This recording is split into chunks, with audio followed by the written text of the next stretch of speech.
I'm now going to demonstrate the 12mm double cap rivet. Just to save time, in this machine, I have my 3mm hole punch die. And over here, I have my 12mm double cap rivet die. You want to start off by making your holes.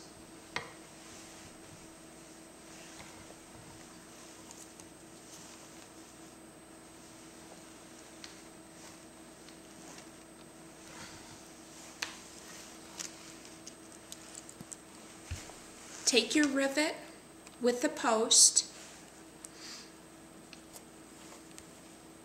through the holes,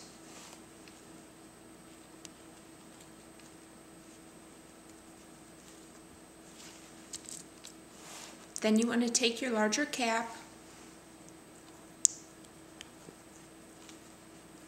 placing it on.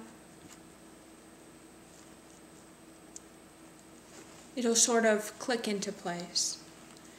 Now with the larger cap facing down on your die, align it with the top,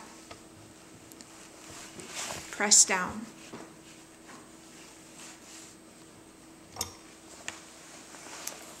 There you have it. Gives you a nice finished look that's very secure. Now this is perfect for attachments, but it also is a great decoration. For more information, see below.